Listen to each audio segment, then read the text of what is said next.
मेरे साथ इस वक्त जुड़े हैं मेंबर ऑफ पार्लियामेंट और सीनियर नेशनल कॉन्फ्रेंस लीडर मियां अल्ताफ़ अहमद। न्यूज़ 18 से बात करने के लिए आपका बहुत बहुत शुक्रिया और टाइम देने के लिए बहुत बहुत शुक्रिया। आपका भी बहुत बहुत शुक्रिया। अल्ताफ़ साहब, कुछ सवाल रहेंगे और सबसे पहले मैं सवाल आपसे, जो जम्मू में डिमोलिशन हुई है कुछ दिनों पहले, आप भी कल वहाँ पे गए थे, उस पर बड़ी सियासत हो रही है और बीजेपी ये कह रही है कि ये डेमोग्राफिक चेंज करने की कोशिश है।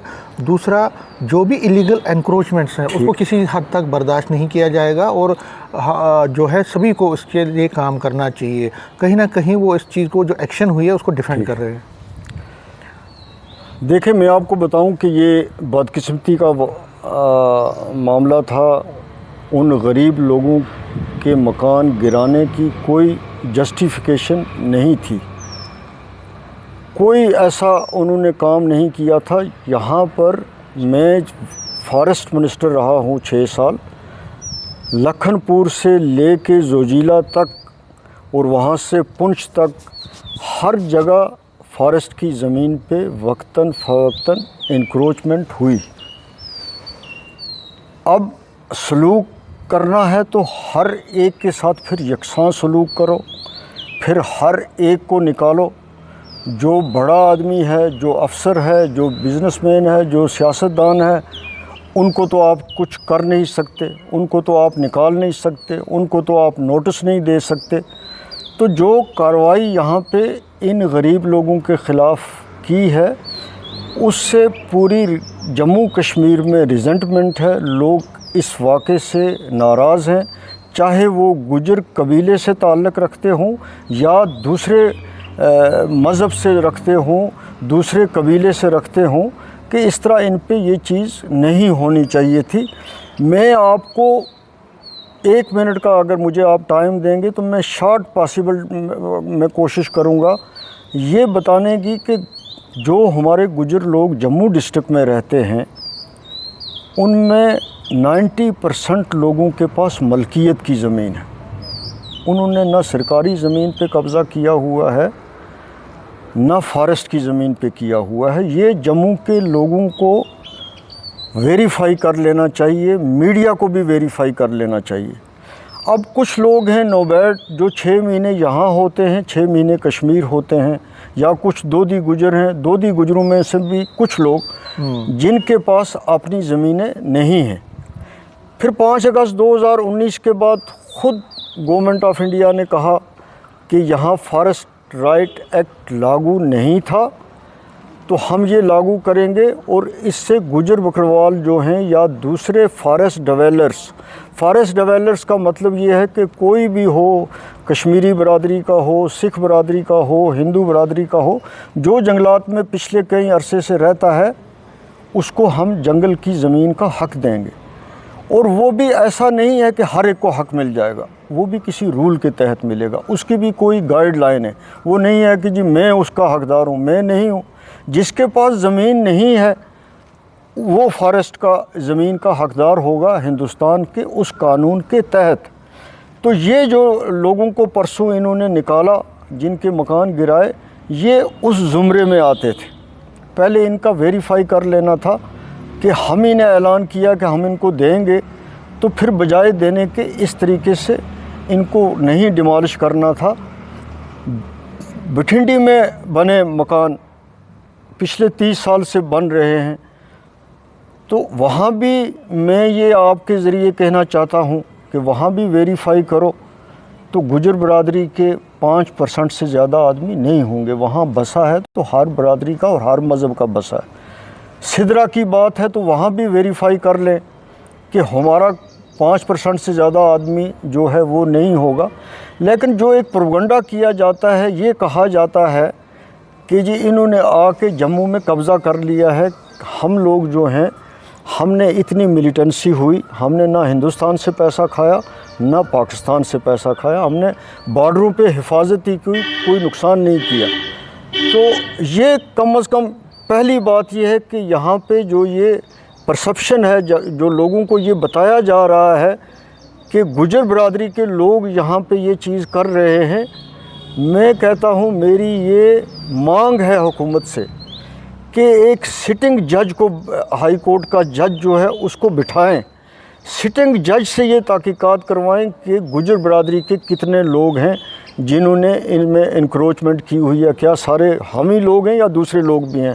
फिर गवर्नमेंट जो दूसरों के साथ करेगी वो हमारे साथ भी करे, लेकिन जो लोग फॉरेस्ट राइट एक्ट के तहत इसके हकदार हैं उनके बारे में फ़ैसला ले कि उनको देना है नहीं देना है, उनकी कोई सर्वे करें ताकि सामने लोगों को इस बात का पता लगे, और कोई गलत करता होगा तो हम उसको जस्टिफाई नहीं करेंगे, ना इससे पहले किया। लेकिन अल्ताफ़ साहब, जो ये वाक़या हुआ है उससे कहीं ना कहीं आपकी पार्टी पे भी, आपकी गवर्नमेंट पे भी सवालिया निशान लगाया जा रहा है और कहा जा रहा है कि आप लोगों को, क्योंकि फॉरेस्ट जो है, फॉरेस्ट आपकी गवर्नमेंट के पास है, लेकिन नेशनल कॉन्फ्रेंस के मिनिस्टर्स ऑन रिकॉर्ड और चीफ मिनिस्टर तक ये कह रहे हैं कि हमारा इसमें कोई रोल नहीं था, ये एलजी एडमिनिस्ट्रेशन ने किया है। तो आपको क्या लगता है कि ये जो सियासत इस पे हो रही है?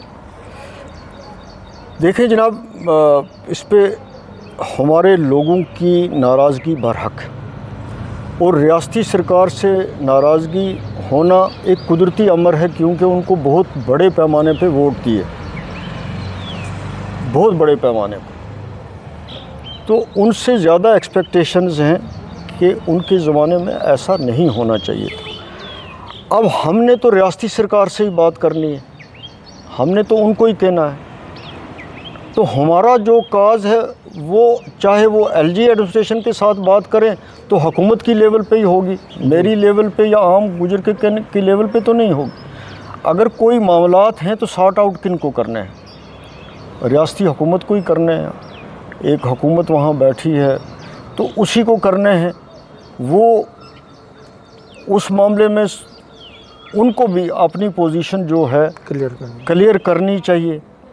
तो बाकी अगर एलजी की एडमिनिस्ट्रेशन से ये बात हुई है तो उनके लिए भी ये कोई बेहतर बात नहीं है, ना इस देश के हक़ में ये चीज़ है, ना जम्मू कश्मीर के मौजूदा हालात में ये चीज़ उनके लिए भी बेहतर नहीं है। लेकिन प्रोब भी इसमें अब गवर्नमेंट ने, आप उससे सेटिस्फाई हैं? गुजर कम्युनिटी के लोग और जो प्रभावित हुए हैं, क्या उससे सेटिस्फाई हैं कि जो एक प्रोब इनिशिएट किया गया? आप मेरे से ज़्यादा वाकिफ़ हैं, यहाँ 90 से के बाद कई पैनल बनते रहे, तहकीकातें होती रहें, कोई आज तक किसी पे अमल हुआ, किसी को सज़ा हुई, किसी के बारे में यही कहा गया कि झूठ है या सच है। तो मुझे तो इस पे कोई यकीन नहीं है कि इस प्रोब से कुछ निकलेगा, किसी को सज़ा मिलेगी, किसी को कहेंगे कि ये किसने किया, कोई हकीकत सामने आएगी। तो मुझे उस बात का यकीन नहीं है, क्योंकि बात सच्ची करनी चाहिए, मुझे उस बात का यकीन नहीं है। हमारा सबसे मियाँ अल्ताफ़ सिर्फ दो चीज़ें चाहता है। एक ये है कि गुजर जो हैं जिस तरीके से उनके बारे में कह रहे हैं कि ये इंक्रोचर्स हैं, वो बात नहीं है। मैं इसीलिए कहता हूँ कि सिटिंग जज से तहकीकात करवाओ ताकि सच सामने आए, बीजेपी को भी पता लग जाए, दूसरे लोगों को भी पता लग जाए। और दूसरी बात यह है कि इन लोगों को, जिन लोगों को परसों गिराए हैं इस 45 डिग्री टेम्परेचर में, इनकी बहाली करें। किस तरीके से करनी है, उनके साथ बात करके जिस तरह वो सेटिस्फाइड हो जाते हैं और गवर्नमेंट भी सेटिस्फाइड हो जाती है। मेरी प्रायोरिटी इस वक्त वो है, और हम ये चाहते हैं कि जम्मू जो है, कश्मीर है, सब है, ये एक दूसरे के साथ रहें। इसके हालात ऐसे हैं कि हम सब जो हैं वो मिलजुल कर रहें, जो कोशिश हमारी बरादरी ने पहले भी की है, 90 के बाद भी की। मियाँ साहब, क्योंकि आप एमपी भी हैं और लगातार पार्लियामेंट में अपनी बात उठाते रहे हैं, एक मुद्दा स्टेटहुड का मुद्दा, जो कि जिस पर जो नेशनल कॉन्फ्रेंस, कांग्रेस हो, दो पार्टियां बहुत ज़्यादा मुखर हैं और बाकी पार्टियां भी इस पर डिमांड कर रही है। अभी लद्दाख का आपने देखा कि लद्दाख में कहा जा रहा है कि वहाँ पे कई राइट्स उनको मिलेंगे, 371 के बाद right to land, right to job, और उसकी प्रोटेक्शन के लिए होगा। और ये भी चर्चा है कि हो सकता है एक लेजिस्लेटर भी वहाँ हो, सीएम हो। तो तब से अब डिमांड यहाँ, क्योंकि कल महबूबा मुफ्ती को भी मैं सुन रहा था, उन्होंने भी कहा कि पॉलिटिकल पार्टी को सबक लेनी चाहिए जो वहाँ लद्दाख के लोगों ने हासिल किया या कर रहे हैं। तो क्या लगता है कि यहाँ जम्मू कश्मीर में भी जो पॉलिटिकल पार्टीज हैं उनको प्राइम मिनिस्टर से मिलना चाहिए और अपनी बात रखनी? देखिए, मैं आपको बताऊं, बात है कि असली हकीकत ये है कि कश्मीरी क़यादत जो है उसमें कोई इत्तेहाद नहीं है, उनकी कभी यूनिटी रही नहीं। वो दूसरों को ये नसीहत करते हैं, लेकिन डीपली आप देखें तो उनमें इत्तेफाक कभी किसी मामले पर नहीं रहा है। पर्सनल लाइकिंग और डिसलाइकिंग रही है, जिसकी बड़ी वजह है कि लोग भी कंफ्यूज हैं। तो सबसे पहले किसी एक एजेंडे पर सब इकट्ठे तो हों, कोई एक दूसरे को एक्सेप्ट तो करे। फिर जम्मू को कैरी करना है, साथ रजौरी पुंछ को करना है, डोडा को करना है। तो जहाँ तक स्टेटहुड की बात है तो जम्मू भी चाहता है स्टेटहुड मिले।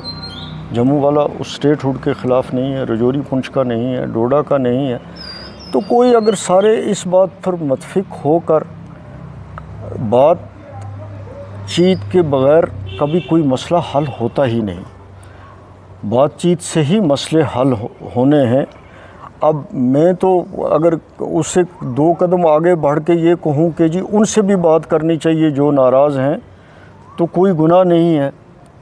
तो ये तो इस जो हमारी कश्मीरी लीडरशिप है, ये उनका फ़र्ज़ है कि वो पहले आपस में मुत्तहिद हो जाए। वो पहले आप ख़ुद एक दूसरे को वो इस मामले पे अपना वो गरूर तकब्बर छोड़ के किसी एक मामले पे पहले ख़ुद तो वो एटलीस्ट किसी एक मामले पे पहुँचे कि वो एक हैं किसी मामले पे। क्योंकि इसमें आगा रोला जैसे लीडर जो आपकी अपनी पार्टी के हैं वो भी ये कह रहे हैं कि गवर्नमेंट को भी विल दिखानी चाहिए। आपकी पार्टी जो नेशनल कॉन्फ्रेंस है उसके जो एजेंडाज हैं, ठीक और जो पोल मैनिफेस्टोज हैं, ठीक उसमें जो आपने प्रॉमिसेस किए हैं, ठीक स्टेटहुड हो, 370 हो, फंडामेंटल राइट्स जो स्पेशल राइट्स हैं, उनकी बहाली के लिए अब एक बड़ी पैमाने पे कोई पहल करनी चाहिए। वो नाराज़ इसलिए है कि पहल ही नहीं हो रही है। देखिए, मैं आपको बताऊं, बात है कि इस चीज़ में जो कन्फ्यूजन है या पहल हो रही है या नहीं हो रही है, नेशनल कॉन्फ्रेंस की क़यादत को, हुकूमत को इस सिलसिले में क्या रुकावटें हैं, क्या दिक्कतें हैं, वो ही बता सकते हैं, वो मैं नहीं बता सकता।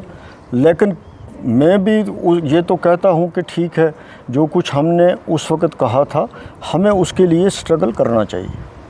अभी रुकावट क्या हो रही है? क्योंकि एलिगेशन ये लग रही है कि अपीजमेंट है, मतलब एक तरह से सरकार जो है दिल्ली में बैठी है, उमर साहब उनको नाराज़ नहीं करना चाहते हैं, इसलिए सड़कों पे नहीं आ रहे हैं या अपनी बात को पूरी तरह से नहीं। अब इसका जवाब बेहतर वो दे सकते हैं। ये फ़ैसला मैं आप पर उन पर छोड़ता हूँ कि वो बेहतर जवाब दे सकते हैं। मैं अगर इसमें कुछ ज़्यादा कहूँ तो फिर उससे कंट्रोवर्सी शुरू होती है और आप मीडिया वाले फिर कहाँ छोड़ते हैं। तो इसलिए मैं आप मेरे भाई हैं, मगर मैं आपको सच बताता हूँ, फिर मुझे 10 को जवाब, मैं आप ही को जज मानता हूँ कि आप ही बताएं, वो जवाब दे सकते हैं इस बात का कि मैं तो हेड नहीं कर रहा। अच्छा, ये ऐसे मैं पूछ रहा हूँ कि आप सेटिस्फाई हैं जिस तरह से अपनी राइट्स के लिए सरकार को करना चाहिए, अपनी पार्टी के, आपकी पार्टी के जो लीडरशिप है, क्या आप उससे सेटिस्फाई हैं कि वो स्ट्रांगली अपनी बात को रख पा रहे हैं? देखिए, मैं आपको बताऊँ, उनको इस मामले में एफर्ट्स करनी चाहिए। वो हो सकता है, वो अपनी जगह हो सकता है करते हों, लेकिन उनको इस मामले में ज़्यादा एफर्ट्स करनी पड़ेंगी। वो उनके फ्यूचर के लिए भी बेहतर है, उनके लिए भी ये बात बेहतर है कि उनको भी एफर्ट्स करनी पड़ेंगी। अगर वो कर रहे हैं तो बड़ी अच्छी बात है, लोगों ने उनको मैंडेट दिया है, लेकिन कोशिश करनी इसमें और करने की ज़रूरत है। आपको लगता है कि सभी पॉलिटिकल पार्टीज़ को वो तो मैंने उनको नहीं, वो तो मैंने पहले कहा ना, मैं वो उमर साहब के लिए या एनसी के लिए नहीं कह रहा, मैं पूरी कश्मीरी लीडरशिप के लिए कह रहा हूँ कि बुनियादी तौर पे ये कभी यूनाइट हुए ही नहीं, उसका वजह है। अच्छा, एक और सवाल है कि पिछले 1.5 साल से आपकी सरकार है, आपकी पार्टी की सरकार है, हालांकि आप MP हैं लेकिन बहुत सीनियर नेता हैं। एलिगेशन आपकी पार्टी पर अपोजिशन वाले लगा रहे हैं कि डिलीवरी नहीं हो रही है, डिलीवरेंस में कमी है, एम्प्लॉयमेंट के हवाले से हो, पावर के हवाले से हो, अब जो प्रॉमिसेस भी हैं फ्री चीज़ें देने का वो भी नहीं हो रहा है, एम्प्लॉयमेंट उस तरह से नहीं दी जा रही। क्या आपको लगता है कहीं ना कहीं कमियां रह रही हैं? देखिए, सब जहाँ तक बेरोज़गारी का मामला है, बड़ा मामला है। सबसे बड़ी परेशानी जो है वो यही है। गवर्नमेंट को मेरी तजवीज़ पहले भी रही है, आज भी यही रही है कि जितनी भी उनके पास वैकेंट पोस्टें हैं एटलीस्ट उनको फिलअप करें ऑन प्रायोरिटी, क्योंकि दो सेक्टर बड़े सफ़र हो रहे हैं। अब जब आप जम्मू से बाहर निकल कर देखेंगे एजुकेशन और हेल्थ, तो जो कुछ इनके पास है वो यूटिलाइज़ होना चाहिए। और सरकारी कामों में भी रूरल डेवलपमेंट में ख़ास तौर पे वो चीज़ें जो हैं वो काम, उन कामों को प्रायोरिटी देनी चाहिए जिससे लोगों को रोज़गार मिले, जिससे उनको रोज़गार मिले। तो उस सिलसिले में लोग जो हैं, बच्चे ख़ास तौर पे जो इंजीनियर अनएम्प्लॉयड है, डॉक्टर है, किसी ने पीएचडी की है, ओवर एज हो रहा है, बेरोज़गारी पूरी दुनिया में है, पूरी कंट्री में है, लेकिन एफ़र्ट्स तो करनी हैं कि ये ख़ास तौर पे मैं आपको बताऊंगा, डोडा का है, रजौरी पुंछ का इलाका है, वहाँ कोई इंडस्ट्री नहीं है, वहाँ कोई टूरिज़म नहीं है, वहाँ कोई हैंडीक्राफ्ट्स नहीं है, वहाँ कोई हार्टिकल्चर का नहीं है। तो ऐसे इलाके जो हैं उनके लिए स्पेशली मैंने इवन मैं जब दिल्ली में भी होता हूँ तो